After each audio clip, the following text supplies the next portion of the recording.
1,00,000 మంది శివభక్తులతో కలిసి మహారుద్రాక్ష పూజలో పాల్గొనండి. వెంటనే కాల్ చేసి మీ పేరును నమోదు చేసుకోండి.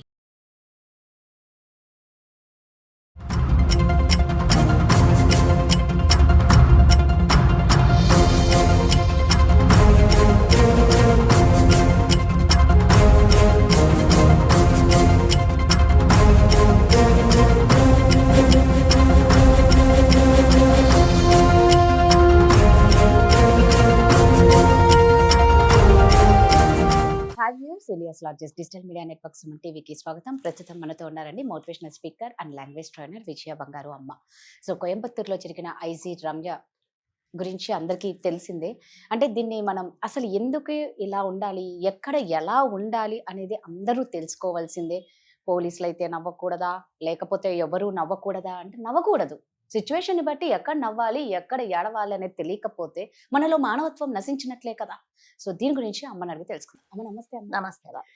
ఐజీ రమ్య, నిజంగా ఆ వీడియో మీరు ఎన్నిసార్లు చూసినా కూడా అన్నిసార్లు చిరాకు కోపం వస్తుంది.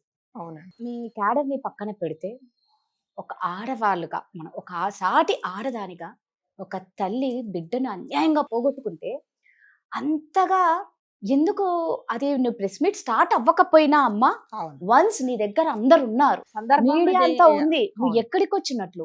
మనం ఒక చావింటికి వెళ్ళి నవ్వితే ఎట్లుంటదమ్మా? అంతే కదా. ఇప్పుడు అక్కడ అంత భయంకరమైన ఘటన జరిగిన చోట మీరు ఇలా నవ్వడం అసలు కరెక్ట్ కాదు. ఎందుకు ఇలా బిహేవ్ చేస్తారు? వీళ్ళను సమర్థించే బ్యాచ్ కొంతమంది ఉంటారు. నవ్వకూడదా అంటే ఇలాగే ఉండాలా?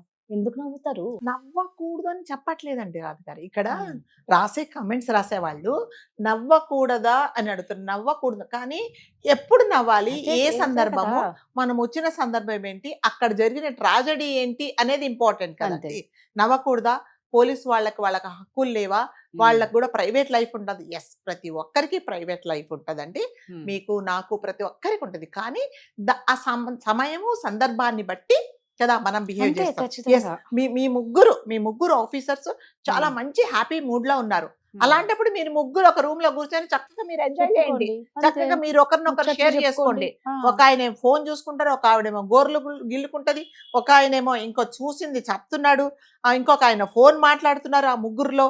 సో అదేంటంటే మీరు ఏం మెసేజ్ ఇస్తున్నారు, దట్టు ఆ సమయం, ఆ సందర్భం ఏంటంటే ఒక ముక్కు పచ్చలాలని ఒక అమ్మాయిని, ఒక 10 సంవత్సరాల అమ్మాయిని తీసుకెళ్లి ఇంకా చేరాని ఘోరం చేసి చంపేశారు. అది ఎట్లాంటి సందర్భం అంటే మీరు ఎస్, పోలీసులను ఒకవైపు మనం అభినందించాల్సింది ఏంటంటే పట్టుకున్నారు వాళ్ళని కదా, ఎవరైతే ఈ అకృత్యం చేశారో వాళ్ళని పట్టుకున్నారు.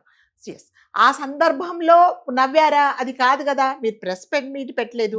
అంత పగలబడి అసలు అంటే ఏదో ఒక కామెడీ సీన్ చూసినట్టు, ఏదో ఒక బ్రహ్మానందం గారి సినిమా చూసినట్టు, లేకపోతే ఒక పెళ్లి సందర్భానికి వచ్చినట్టుగా, లేకపోతే నీ ప్రియ నేస్తాలందరూ కలిసేసి అదే మీ చిన్నప్పటి సంగతులన్నీ కదా అలా చేయడం అనేది చాలా తప్పండి.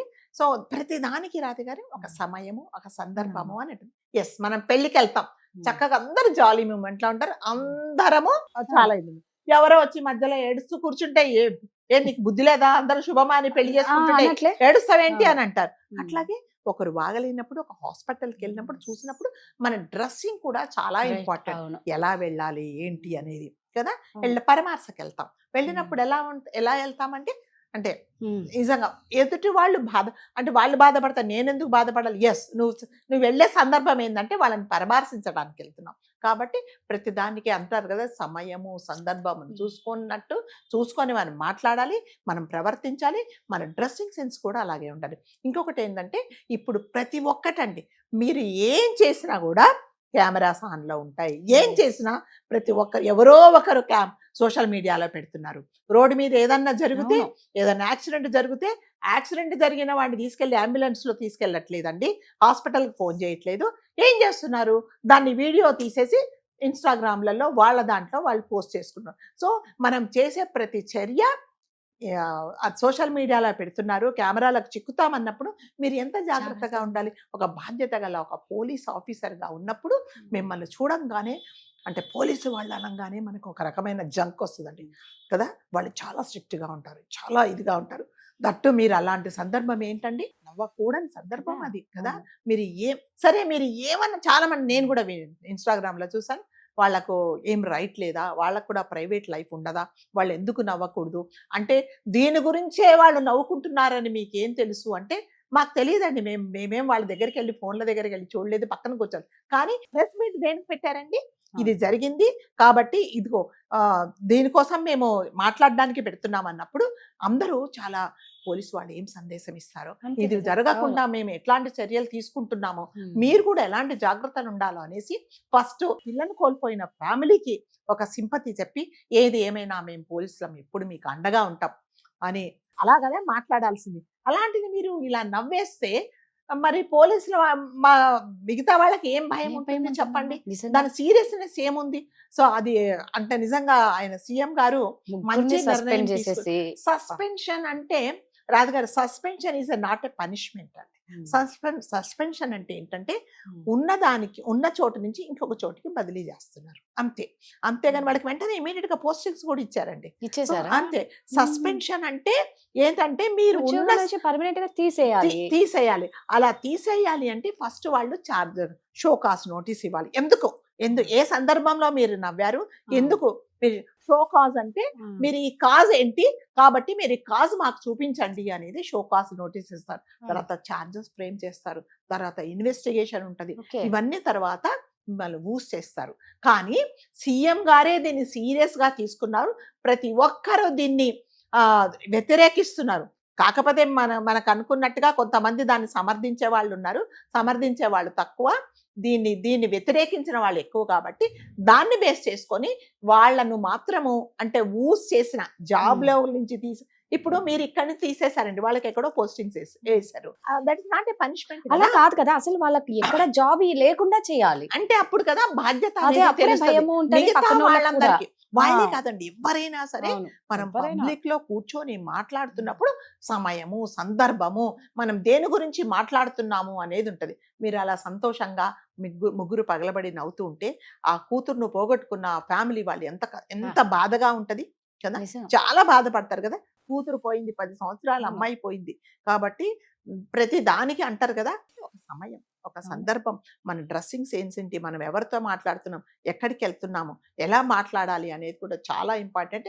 మరి ఇది ఎందుకు ప్రతి ఒక్కరు వీళ్ళ గురించి మాట్లాడుతున్నారు అంటే, బికాజ్ వాళ్ళ ఒక police officials, Correct. Higher officers వాళ్ళు.